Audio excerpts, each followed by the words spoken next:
Okay, change of plans. I-24 is already backed up, and I'm in Smyrna, which is 30 miles outside of Nashville, and it's already backed up. So I'm like heading over to Highway 41. The traffic. The traffic.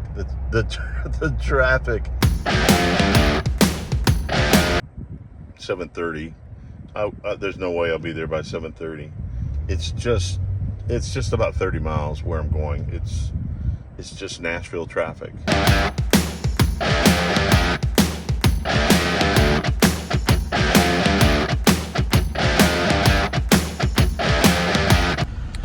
It's 7:56. I'm almost there. Yes.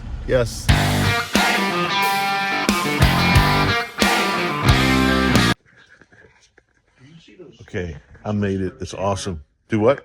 All right, so we're setting up for a green screen thing. This is pretty awesome. I'll walk through here.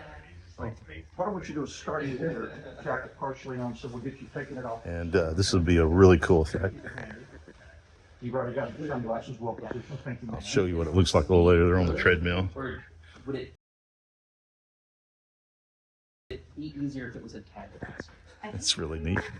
You guys ready? Yep. Yeah, we just need a time on it. We're trying to get it in 15. Okay, stand by, guys. Sorry. Join me, Myron, and the gang on an adventure to save Christmas! Great childhood memories. Join us Christmas Day for a Snowbird Christmas special on WSMB4.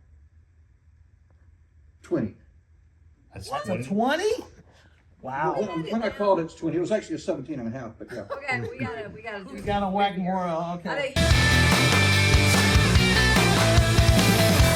Snowbird is one of my favorite days of the year. Been doing this for 41 years now.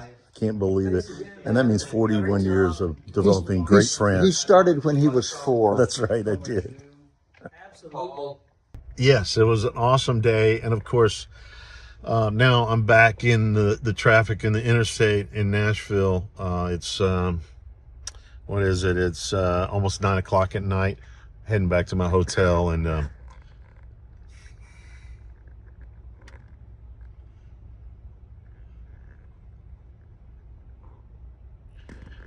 this parking lot is I-24. This is Nashville.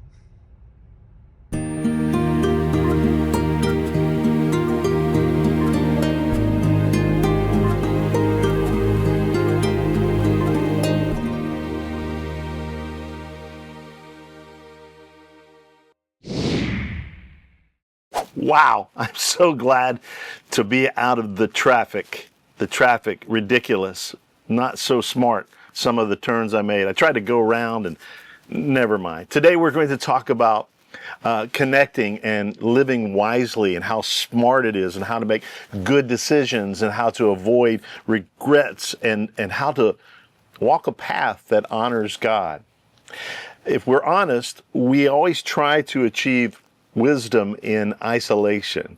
We treat our minds like the ultimate private, secure boardroom, and we make decisions all by ourselves, and we often even take pride in that.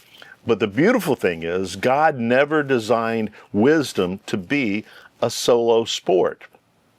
Let me say that again. God did not design wisdom to be a solo sport. The wisdom that we seek isn't found by turning inward, it's found by turning outward into community. That's how God designed us. He plays wisdom all around us. The insights that we desire, we'll find them when we deeply connect with other believers. And not only is that helpful, but it is essential in our life. So today, I'm going to share with you 3 profound reasons why God's design for community is our truest source of wisdom.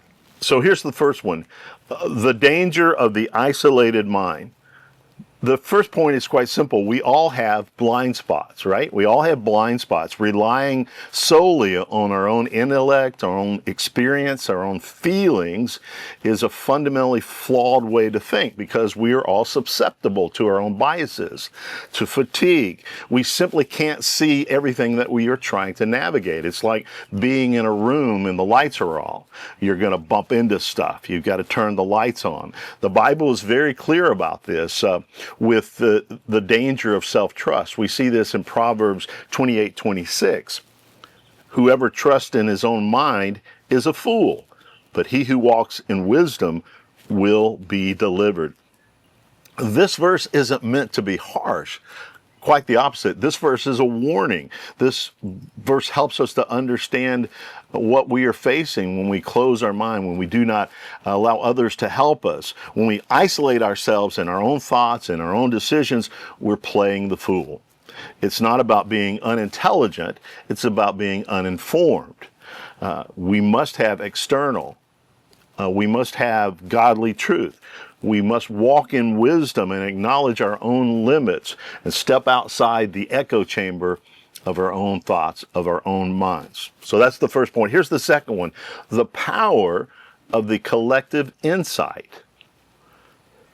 Community gives us deeper insights. Of course it does.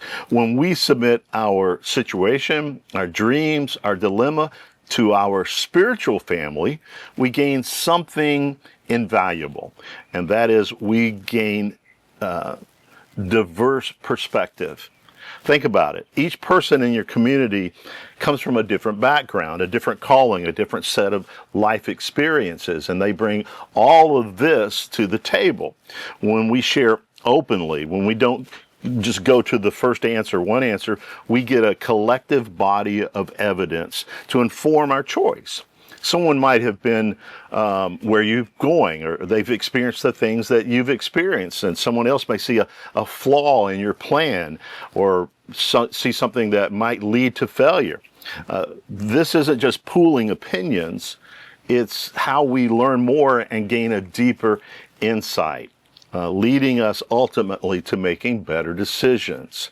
The collective wisdom of believers acts as a powerful pathway forward, so that we can be single in our focus, so that we can make good decisions, so that we can have that collective input and make decisions that we otherwise would not have made. Okay, here's the third point: the protective guardrail of accountability. Community provides something absolutely necessary for long-term faithfulness, and that is a protective guardrail. The insights and experiences of others will serve as accountability in your life. If we start veering off track, if we are making bad decisions, or maybe a moral compromise, just a shift in our perspectives, the spiritual family that loves us will often be the first person to speak out in truth and speak out in love. And this accountability keeps us on the right track, guiding us away from potential pitfalls, and helping us to achieve choices that truly honor God. Such an important and incredible asset in our lives. So when we are walking in wisdom, we are delivered. And in that deliverance so often comes through the faithful voices of those standing beside you. And finally, let's step away from the foolishness of self-reliance. Let's recognize God's design for community isn't just about fellowship. It's about deliverance for us and our success. So if you are facing a major decision this week, don't keep it to yourself. No. Share it. Seek the collective wisdom of your group, of those who love and care for you. Learn about how this works for you, and lean into the protective guardrail that God has placed in your life, because when we walk together, we walk in truth. God-honoring wisdom is how we walk forward. It's true, we are smarter together.